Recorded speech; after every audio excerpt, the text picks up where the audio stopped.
My name is Sarah Nolan, and I'm 34 years old.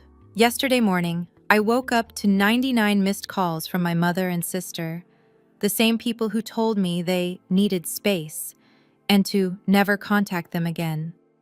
That was the message they sent on my birthday. My sister even hearted it. What they didn't know was that I sign every check in this family. They didn't know that the mansion they live in, the cars they drive, the credit cards they swipe, all of it flows through my hands, until I made it stop. Before I tell you what happened next, please take a moment to like and subscribe, but only if you genuinely enjoy this story. And I'd love to know, where are you watching from and what time is it there? Let me take you back to how it all started. Growing up, I was the invisible daughter. Not in any dramatic way. I wasn't locked in a basement or denied food. It was subtler than that. My mother simply looked past me. Every room I entered, her eyes would scan for my younger sister Jessica first. Every conversation circled back to Jessica's needs, Jessica's dreams, Jessica's problems. I became the fixer, the quiet one who handled things. When Dad passed away 10 years ago, I was 24 and fresh out of business school. The company, Nolan Properties, was drowning in debt. Mom didn't know what to do. Jessica was 19 and more interested in shopping than spreadsheets. So I stepped up. I restructured the loans, renegotiated contracts, worked 60-hour weeks until Nolan Properties wasn't just surviving, it was thriving. Now I'm the CFO. On paper, that sounds impressive. In reality, it means I transfer $8,000 into Mom's account every month. Another $3,500 to Jessica. I pay for the house they live in, the cars, the vacations, the spa days. Not once has anyone said thank you. The only calls I get from Mom are when the money's late. 2 days delayed last month because I was closing a major deal. She didn't ask how I was. She asked why the transfer hadn't come through. "Your sister needs it for her trip," she said. No hello. No how are you. I remember the last time someone in my family acknowledged my birthday. I was 12. Dad made me a chocolate cake with too much frosting.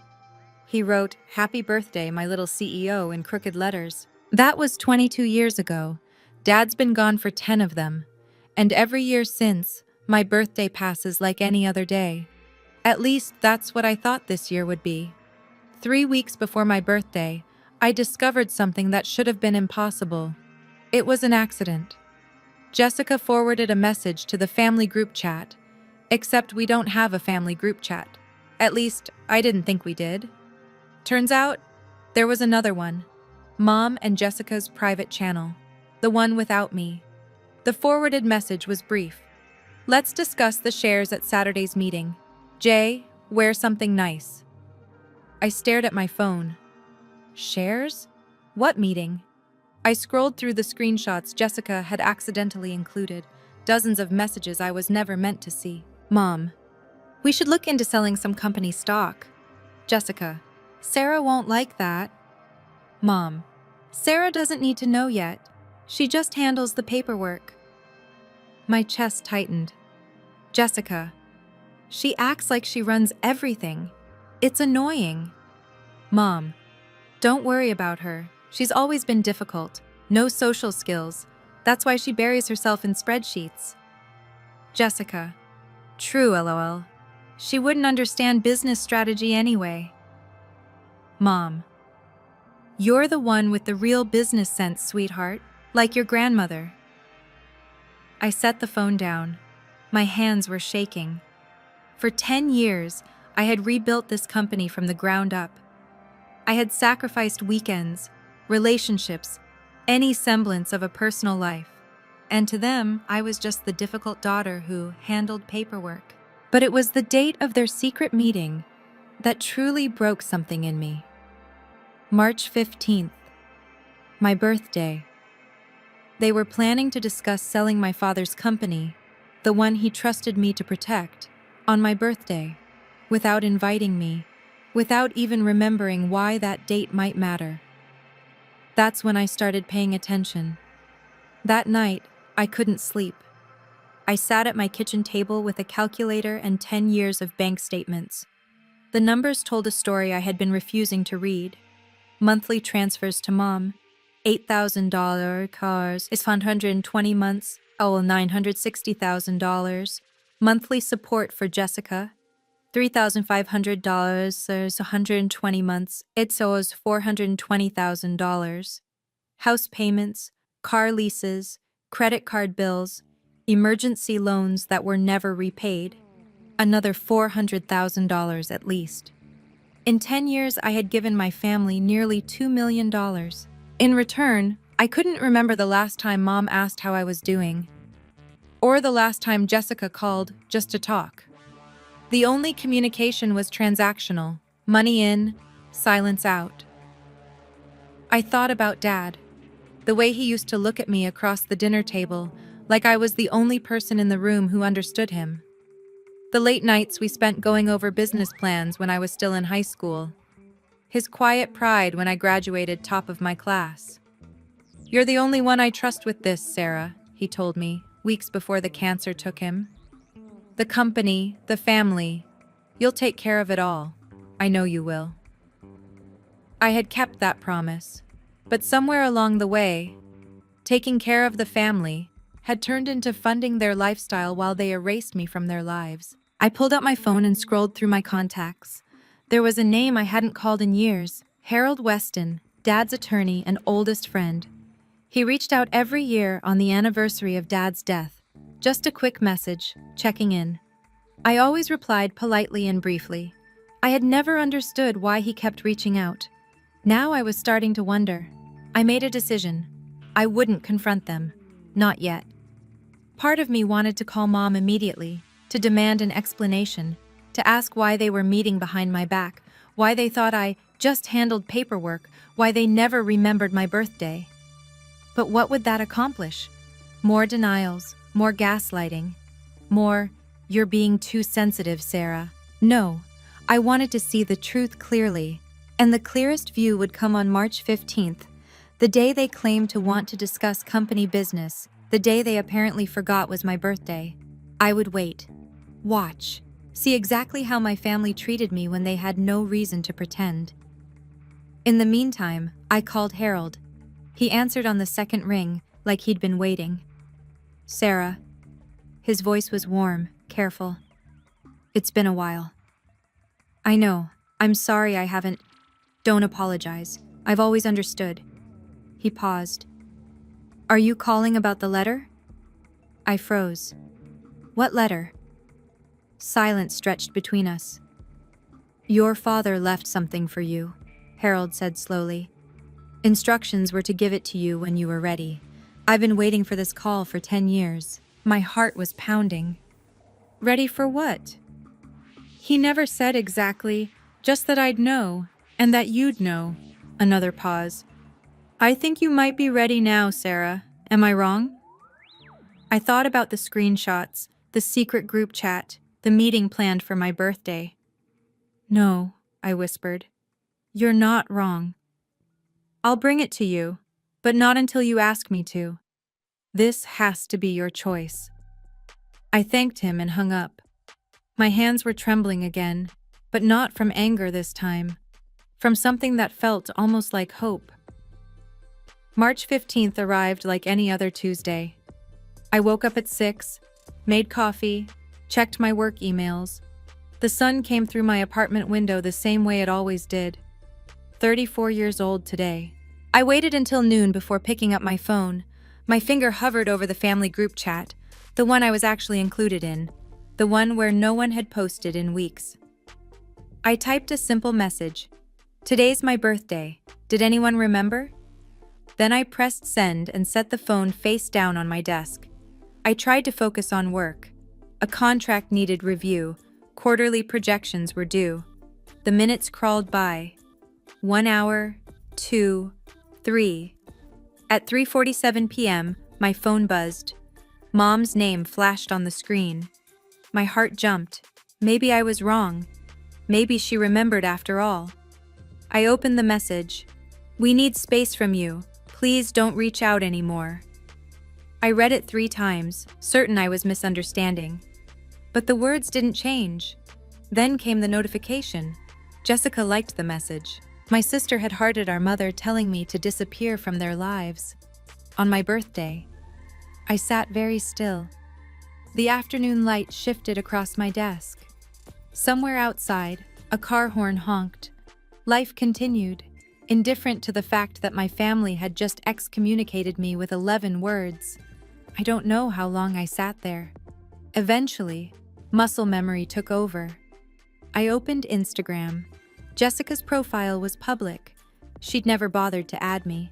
Her latest story was a photo of champagne glasses, decorations in soft pink and gold, a banner in the background. I zoomed in. "Happy birthday," it read. The timestamp showed it was posted 30 minutes ago. My hands had stopped shaking. They were perfectly steady now. I scrolled through Jessica's stories with surgical precision. The first showed the entrance to the house I paid $12,000 a month to rent. Pink balloons framed the doorway. A valet was parking a Mercedes. The second was a boomerang of Mom adjusting a flower arrangement. She was wearing her company event pearls, the ones she saved for impressing business partners. The third made my stomach drop. It was a guest list, handwritten in Mom's elegant script. I recognized the names immediately. Marcus Webb from Web Development, our biggest client. The Hartley sisters, who owned half the commercial real estate in the county. David Chen from the investment firm we'd been courting for months. These weren't family friends. These were my professional contacts, people I had spent years cultivating relationships with. And they were at a party in my family's home, a party I wasn't invited to. The fourth story showed the birthday cake, 3 tiers covered in edible flowers. The name written in elegant frosting loops, Jessica. Jessica's birthday is April 20th. I checked the date on my phone, March 15th, my birthday. Mom was throwing a birthday party for the wrong daughter, on the right daughter's actual birthday, using money from the right daughter's pocket, while telling that daughter to never contact them again. And she'd invited everyone who mattered in our professional world. I imagined the conversations happening right now. "Where's the older daughter?" someone might ask. "Oh, Sarah?" Mom would wave her hand dismissively. "She's not really part of things. Difficult girl, no people skills." They had no idea. The person funding their champagne and their caterers and their valet service was sitting alone in her apartment, freshly blocked from her own family. Something shifted in me then. Something quiet and final. I called Harold at exactly 5 p.m. "I'm ready," I said. "Bring me the letter. I'll be there in an hour." No questions. No hesitation. While I waited, I did something I'd never done before. I pulled up the company's financial structure. Not the day-to-day operations I managed, but the ownership documents. The things I'd signed years ago without really reading. Dad had left me 60% of Nolan Properties. Mom got 20%. Jessica got 20%. I knew that already. What I'd never fully processed was what it meant. As the majority shareholder and CFO, I had signing authority over everything. Every contract, every major expense, every distribution from the company accounts, including the family trust. The trust that funded Mom's lifestyle, the trust that paid for Jessica's credit cards, the trust that had been bleeding money for a decade while I signed the checks on autopilot. I had always thought of it as Dad's money, family money, something I was obligated to manage for everyone's benefit. But legally, I was the sole signatory. Nothing moved without my approval. Harold arrived at 6. He looked older than I remembered, but his eyes were still sharp. "Before you read this," he said, handing me a sealed envelope, "there's something you should know." I waited. "Your father restructured everything 6 months before he died. He knew your mother would—" He paused, choosing his words. "He knew Patricia would favor Jessica. He saw it even then. Why didn't you tell me sooner? He made me promise to wait until you came to me. Harold's voice was gentle. He said you needed to see it for yourself. Otherwise, you'd never believe it. I looked at the envelope in my hands. Dad's handwriting on the front. For Sarah, when she's ready. I broke the seal. The paper was yellowed at the edges. Dad's handwriting filled both sides, the same neat print he'd used for everything, from grocery lists to business contracts. My dear Sarah, it began. If you're reading this, it means what I feared has finally happened. Your mother and sister have pushed you far enough that you've started asking questions. I'm sorry it took this long. I'm sorry I couldn't protect you better. I've watched the way Patricia looks at you since you were small. The way she compares you to Jessica, always finding you lacking. It breaks my heart because I know the truth. You are the strongest person in this family, the most capable, the most loyal. But strength isn't the same as being valued. And loyalty means nothing to people who only see what you can give them. I'm leaving you the company because you're the only one who will protect it. But more importantly, I'm leaving you the power to protect yourself. The trust, the accounts, the signing authority, it's all in your hands for a reason. You don't owe anyone your sacrifice, not even family. If they've hurt you enough that you're reading this letter, then they've already shown you who they are. Believe them. And know that walking away isn't betrayal, it's survival. Doing the right thing doesn't mean letting people take advantage of you. Remember that. I love you more than I could ever say. And wherever I am, I'm proud of the woman you've become. Your father. I don't know when I started crying. The tears just came, quiet and steady. And Dad had known. All those years ago, he had seen exactly what would happen. And he'd built me an escape route, brick by brick, waiting for the day I'd need it. That day was today. If you've ever felt invisible in your own family, I see you. And if this story is hitting close to home, would you do me a favor? Drop a comment telling me, have you ever had to set a boundary with someone who should have loved you unconditionally? I'd really like to know I'm not alone in this. Also, if you're enjoying this, that subscribe button really does help more people find stories like this. Now, back to what happened next.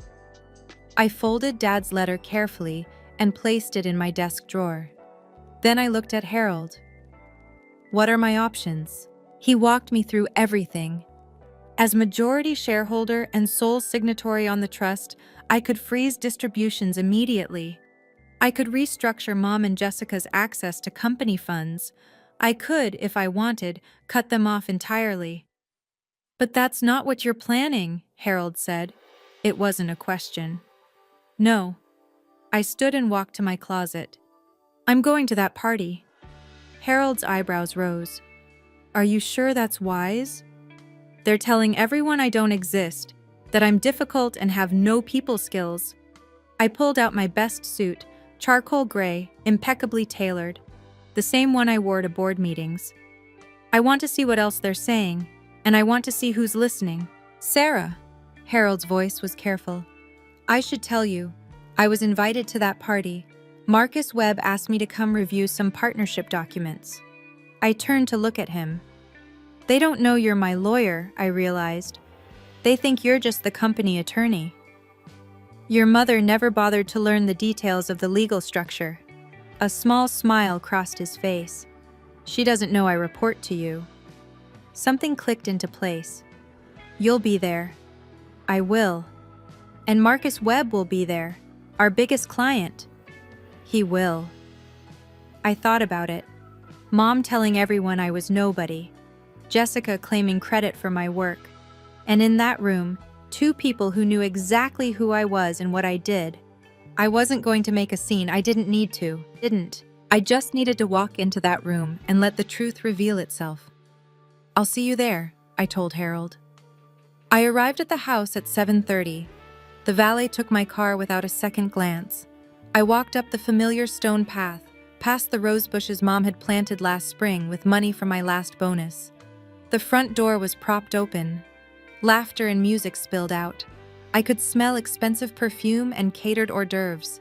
I didn't go in, not yet.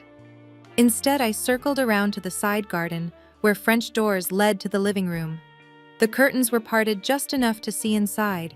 Mom stood in the center of the room, holding court. She was telling a story, her hands moving expressively.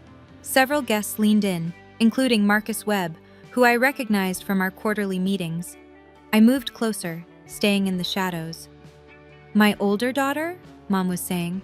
She waved her hand dismissively. "Oh, Sarah has some issues. Emotional problems, really. Very difficult to be around." My chest tightened. "We had to cut ties for our own mental health," she continued. "It was heartbreaking, but some people just can't maintain relationships." A woman I didn't recognize made a sympathetic sound. "That must be so hard." "It is." Mom dabbed at her eyes, actually dabbed at her eyes. "But we have to protect ourselves, don't we?" Marcus spoke up. "Doesn't she work for the company? Sarah, I mean?" Mom laughed, actually laughed. "Sarah? She does some minor paperwork, filing, that sort of thing." She gestured toward Jessica. "This one is the real business mind in the family, just like her grandmother." Jessica beamed. I stood in the dark garden, watching my mother lie to my biggest client about who runs the company my father built, and I realized she had no idea who I was. Time to remind her. I walked through the front door like I belonged there. Because I did. I was paying for it. The foyer was filled with people I recognized, clients, partners, industry contacts. A few nodded politely at me. Most didn't know my face, only my signature on their contracts. I moved toward the living room. Conversations died as I passed. I was wearing my board meeting suit, not a party dress. I looked like I'd come from work. I had. Mom saw me first. The color drained from her face. Her champagne glass tilted, nearly spilling. For 3 full seconds, she just stared. "Sarah," her voice came out strangled. "What are you doing here?" I stopped in the center of the room. Every eye turned toward me. "I'm not contacting you, Mom." My voice was calm. "I'm just here for the birthday party." Jessica pushed through the crowd, her face twisted with confusion. "Your birthday isn't for another month." I smiled. "No, Jessica, my birthday is today, March 15th. Your birthday is April 20th. Silence. Then whispers. Mom's face cycled through expressions: confusion, realization, fear. "That's not... You can't just show up here. I told you we need space. And I've given you space. No calls, no texts." I looked around the room. "But this is my professional network too. I thought I'd say hello." More whispers. I saw Marcus Webb frowning, looking between me and my mother. "Wait." His voice cut through the murmurs. "Sarah Nolan? As in..." He turned to my mother. "Your daughter is Sarah Nolan? Our CFO?" Mom's mouth opened. Nothing came out. The room went very, very quiet. And I realized that in all these years, she had never once mentioned what I actually did. Marcus Webb stepped forward, his brow furrowed. "Mrs. Nolan," his voice was measured but sharp. "You just told me Sarah does minor paperwork." Mom clutched her champagne glass. "Well, I meant..." "Sarah Nolan," Marcus continued, "is the chief financial officer of Nolan Properties. She's signed every contract between our companies for the past decade." He looked at me, then back at my mother. "She personally saved our Riverside development deal when it was about to collapse last year." Gasps rippled through the room. "I don't understand." That was David David Smith, from the investment firm. "Patricia, you've been telling us your older daughter isn't involved in the business." "She manages the money," Jessica interjected, her voice pitching higher. "That's not the same as..." "That's exactly what a CFO does," Marcus cut her off. "That's literally the job." From the corner of my eye, I saw Harold Weston step out from the crowd near the bar. "If I may," he said calmly, "I'm here tonight to finalize partnership documents with Web Development. However, I should clarify something." Everyone turned to look at him. As legal counsel for Nolan Properties, I can confirm that Sarah Nolan holds 60% of company shares. She is the majority owner and has sole signing authority on all major financial instruments. Harold paused, including the family trust. The silence was deafening. Mom's face had gone gray. That's not... It's public record, Patricia. Harold's voice was gentle but firm. You would know this if you'd ever read the corporate documents. Jessica grabbed Mom's arm. What does that mean? What does sole signing authority mean? I looked at my sister, at my mother, at the room full of people who now knew exactly who I was. It means nothing happens without me. The room erupted in whispers. I watched my mother's face transform, confusion giving way to calculation, then panic.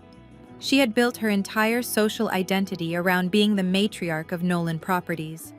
Now everyone knew the truth. Sarah, Mom's voice shifted to something softer, pleading. Sweetheart, this is all a misunderstanding. That message I sent was very clear. I kept my voice even. You said you needed space. You said not to reach out. I didn't mean... And Jessica hearted it. My sister flinched. I thought... You thought what exactly? I asked. Jessica's mouth opened and closed. Around us, guests pretended not to stare while absolutely staring. Mom tried a different approach. Tears welled in her eyes. It's been so stressful, darling. You know how overwhelmed we've been. We weren't thinking clearly. You were thinking clearly enough to throw Jessica a birthday party 5 weeks early. I gestured at the decorations. On my actual birthday. More whispers. Someone near the back actually gasped. That's not... Mom looked around desperately. The caterers made a mistake with scheduling. We had to... The banner says, Happy Birthday, Jessica, Mom. My voice stayed calm. The cake says Jessica. This wasn't a scheduling error. Marcus Webb cleared his throat. I think I should go. He caught my eye. Sarah, I'll call your office tomorrow. We should talk. Others began to follow. The party was emptying, guests making hurried excuses. I watched my mother's carefully constructed world crumble in real time. Then I turned toward the door. Sarah, wait! Mom grabbed my arm. You can't just leave. We need to discuss. I gently removed her hand. You asked for space. I'm giving you exactly what you asked for. I walked out without looking back. Okay, real talk. If you were me at this exact moment, what would you do? Would you walk away like I did, or would you stay and say more? Tell me in the comments. I genuinely want to know how you'd handle this. And hey, if you haven't subscribed yet, now might be a good time. We're getting to the part where everything falls apart for them. Here's what happened next. I drove home in silence. No music, no podcasts. Just the quiet hum of the engine and the streetlights washing over my windshield. I didn't feel triumphant. I didn't feel vengeful. I felt tired and strangely peaceful.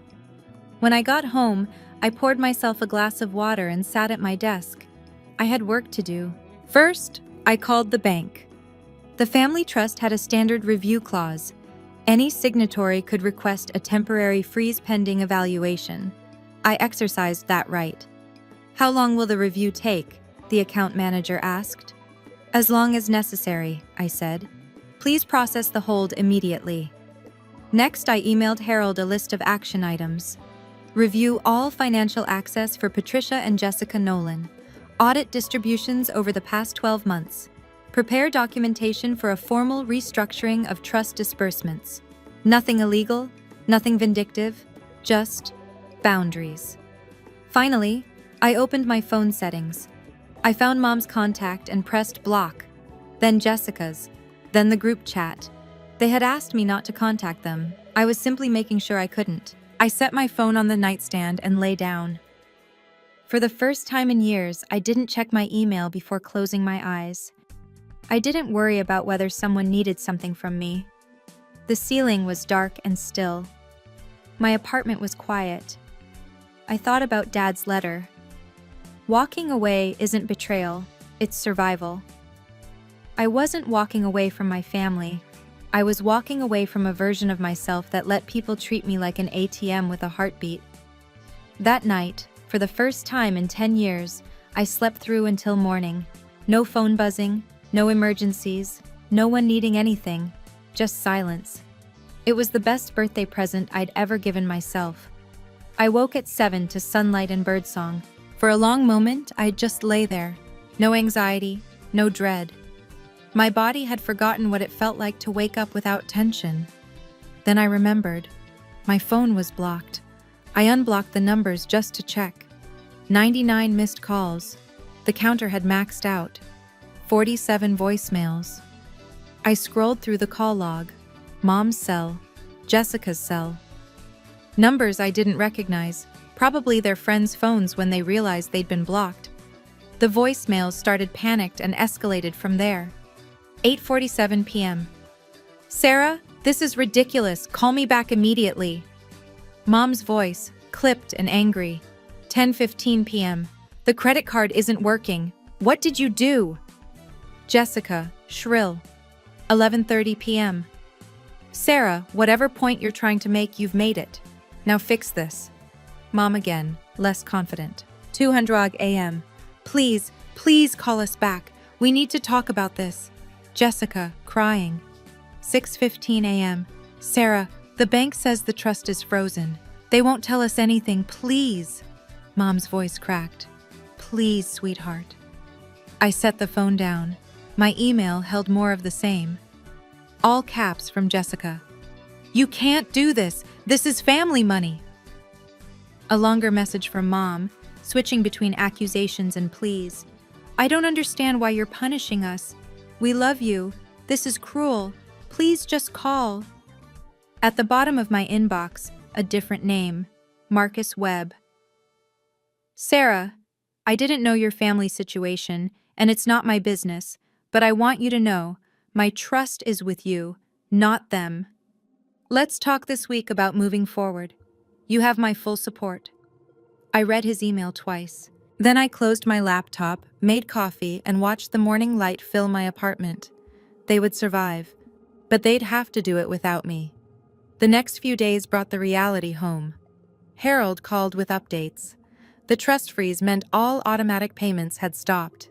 The landlord of Mom's rented mansion, my rented mansion, had received a declined payment notification.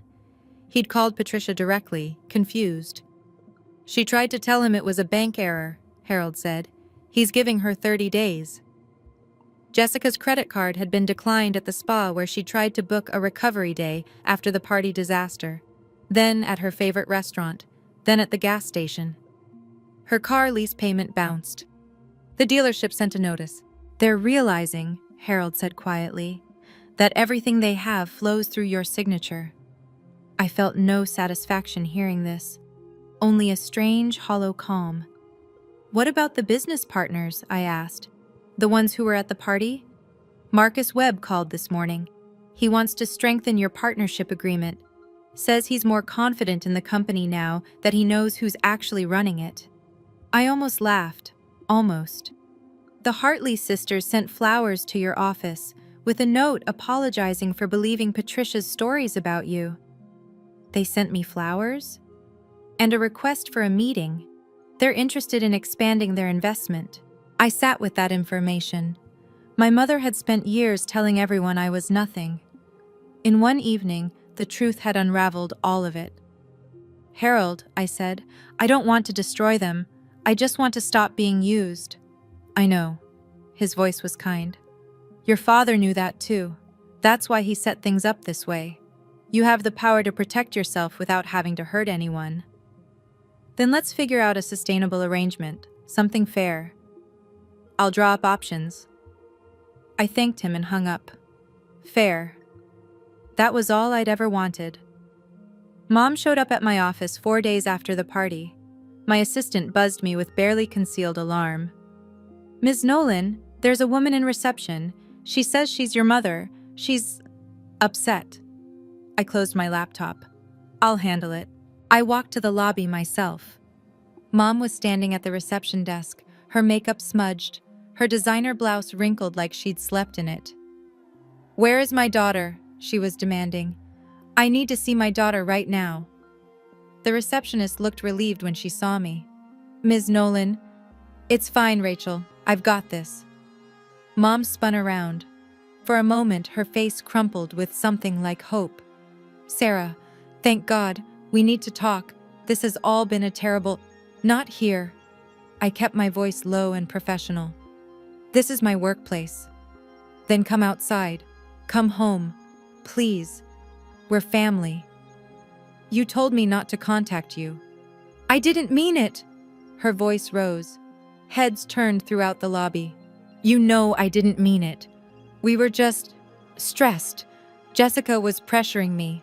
It wasn't—" "Jessica pressured you to forget my birthday?" I asked quietly. "Jessica pressured you to throw her a party on my birthday? Jessica pressured you to tell everyone I do minor paperwork?" Mom's mouth worked silently. "If you want to talk," I said, "you can make an appointment through my assistant, like anyone else." "I'm your mother." I looked at her, really looked. The desperation in her eyes, the fear. 10 years ago, I would have rushed to comfort her, would have apologized for causing trouble, would have fixed everything to make the tears stop. Not anymore. "I know you are," I said, "but I'm also a person, and people deserve basic respect." I turned and walked back to my office. She didn't follow. Jessica's world collapsed faster. I heard about it through mutual acquaintances, then through her increasingly desperate LinkedIn messages. My personal number was still blocked. The European vacation she'd booked was canceled. Her card declined at the travel agency. Her friends started asking questions. Word had spread about the party. "Your sister is the CFO, but you said she just did filing." Her boyfriend, Tyler, a personal trainer who'd never held a job longer than 6 months, packed his bags when he realized the credit card gravy train had stopped. "I thought you had family money," he said on his way out. "This isn't what I signed up for." Jessica's LinkedIn message arrived a week after the party. "Sarah, I know we haven't always been close, but I'm really struggling here. I didn't understand how things worked. I didn't know you were so important to the company. Can we please talk? I'm sorry for everything. I just need help." I read it 3 times. "I didn't know you were so important." Not, "I'm sorry for hurting you." Not, "I'm sorry for treating you like you didn't matter." Just, "I didn't know you were important." She still didn't get it.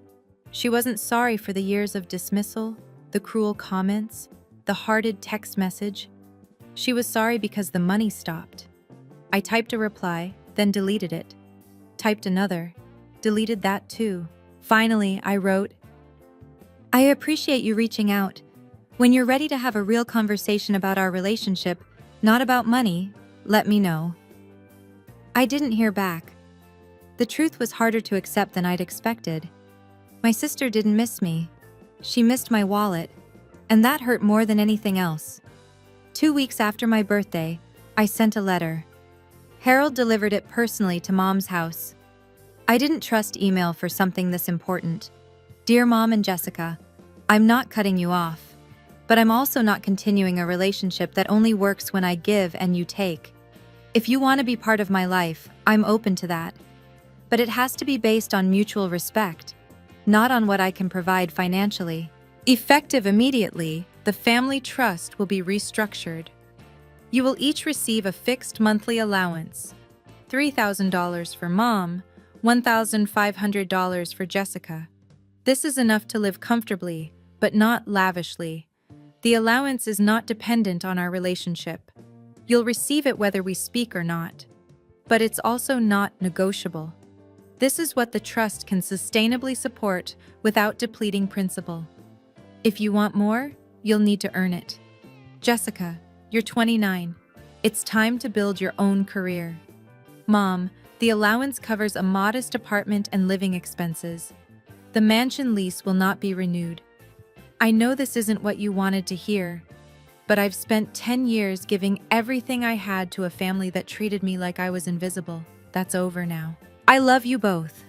But love doesn't mean accepting disrespect, and it doesn't mean funding people who only see my value in dollar signs. If you want to talk, really talk, about us, not about money, my door is open. But I won't be reaching out first. You asked for space. I'm giving it to you. The next move is yours. Sarah Harold said Mom cried when she read it. Jessica threw it across the room. Neither of them called. But the check still went out on the 1st of every month. That felt right. It's been 3 months since my 34th birthday. Mom moved into a 2-bedroom apartment downtown, smaller than she's used to, but nice, clean, manageable. Jessica got a job, entry level at a marketing firm. I heard she complains about it constantly, but she shows up every day. That's something. We haven't spoken. Not really. A few awkward text messages, a birthday card from Mom for Easter. She got the holiday wrong, but at least she tried. I don't know if we'll ever have a real relationship. The kind where they call just to hear my voice. The kind where my birthday is remembered. But I've made peace with that. I spent 34 years believing that if I just gave enough, tried hard enough, made myself useful enough, my family would finally see me. Finally love me the way I needed to be loved. Dad knew better. He left me that letter because he understood what I couldn't accept. Some people will never see you, no matter what you do. And staying in that darkness will only drain the light from your own life. Walking away wasn't revenge. It wasn't punishment. It was permission. Permission to stop shrinking myself. Permission to stop apologizing for existing. Permission to finally put my own oxygen mask on first. Last week, I celebrated my half-birthday. Just me, a slice of cake, and a glass of wine on my balcony. No one called. No one sent flowers. But I wasn't sad. Because for the first time in my life, I knew my worth wasn't measured by who remembered me. It was measured by how I remembered myself. And I was finally someone worth remembering. Love isn't about being needed, it's about being valued. I learned the difference the hard way, but I learned. If this story resonated with you, I'd love to hear your thoughts. Have you ever had to choose between peace and family? What did you do? Drop a comment below. I read every single one. And if you want more stories like this, there are a few in the description I think you'll really connect with. Thank you for staying until the end. It means more than you know. See you in the next one.